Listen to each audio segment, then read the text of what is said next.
Welcome back to another installment in my D23 concept art series, and today I'm breaking down the somewhat controversial art we received for Monsters Inkland coming to Disney World's Hollywood Studios.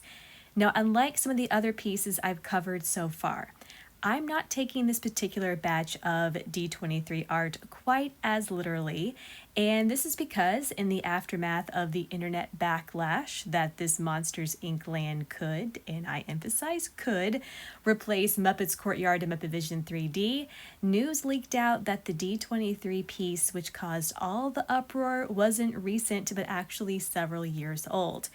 And in fact, I'm confident that the two concept art pieces we were shown at D23 are from two completely different areas of Hollywood studios. So, the question I'm sure you're asking is why even bother breaking down these concept art pieces if they're old to begin with, if we maybe shouldn't take them seriously? And the reason that I'm going to break them down is Disney showed us them for a purpose. And just because they shouldn't be taken as literally as some other artwork doesn't mean they don't have something to tell us about what Imagineering has decided on. And if you're willing to hang with me, I think I found some evidence for which design Disney is leaning toward. And of course, we have a third piece of concept art showing the Monsters Inc. door coaster and a ride model to go along with it. So in reality, there's actually a lot to unpack here. So I'm not going to waste any more time. I'm going to get right into what you might have missed in the D23 Monstropolis concept art. And I'm going to start with an in-universe restaurant, Harryhausen's. Both pieces of artwork we were shown at D23 featured Harryhausen's. This is the Japanese sushi restaurant from the original Monsters, Inc. film. And while we only get a glimpse of the signage in this one piece, we see a full replica of the restaurant just as it appears in the film in this one.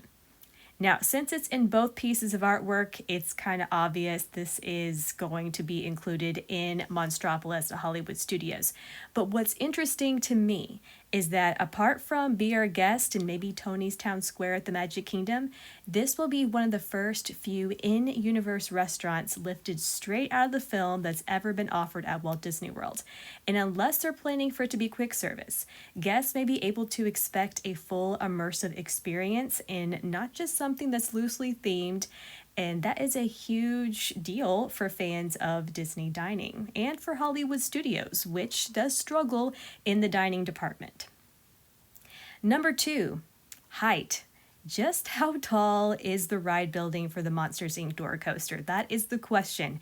In both concept art pieces, the artist included birds in flight to kind of give an idea of the scale of the Monsters Inc. coaster show building. And yes, I know concept art often exaggerates, but here's why I think we should be taking it seriously. Due to the Monsters Inc. door coaster and its really unique ride system, the factory building has to be tall, and maybe taller than what, again, we're thinking. And if so, sight lines may be something we should consider when trying to figure out where Disney intends to build it. And maybe we'll be able to see this show building from other parts of Hollywood Studios once it's complete. Number 3, and this is a big one in my opinion, 2 different Monsters Inkland aesthetics. As has been discussed online, this concept art you're seeing here is believed to be a Monsters Inkland built in place of Muppet Vision 3D in the courtyard, as noted by the clear nod to Pizza Rizzo and its water tower. The good news, though, Muppet fans, is that this art is the one that was dated from 2020. But what stood out to me is how different this piece is from the other we were shown. Yes, both have the factory ride buildings and Harryhausen's, but this one is much more warm and lived in with lots of details, red brick, street signs, window displays. But meanwhile, this other piece, which is Monstropolis, if, in my opinion, it replaces Animation Courtyard, is much more sleek and industrial. We have parking spaces instead of green spaces, and dare I say, it looks a little more budget friendly. I think Disney showed us both of these pieces at D23 because they're aiming to strike a balance between the two aesthetics. But I'm pretty confident they're leaning towards one over the other, and rest assured, it's not the Muppets 3D replacement, and here's why I think this. First of all, not only does the entrance look just like the current entrance for Star Wars Launch Bay, but this is also the same artwork Disney used to promote this announcement on Twitter.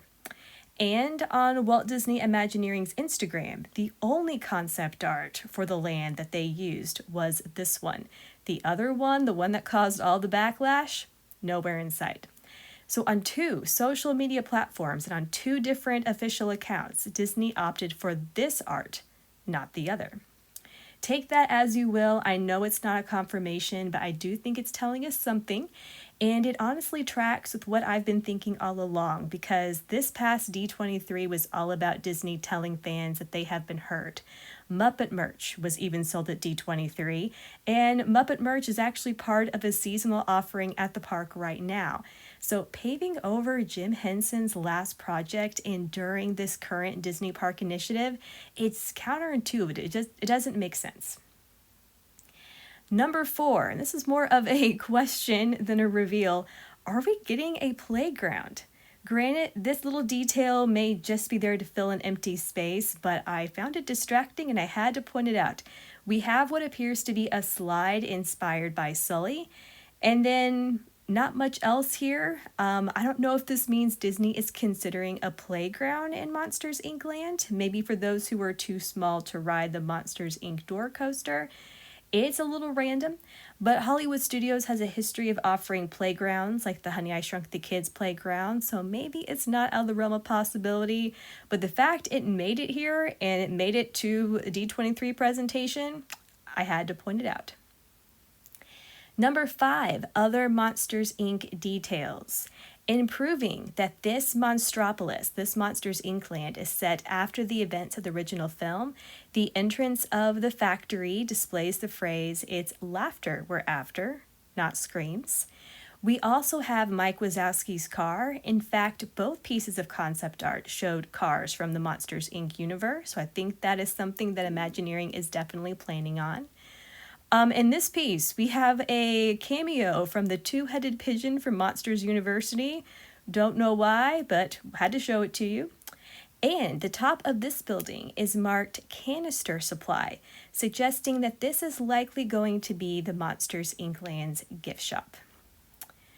Number 6, Disney's next kids coaster. A Monsters Inc. door coaster has been rumored for over 10 years, I believe, at this point.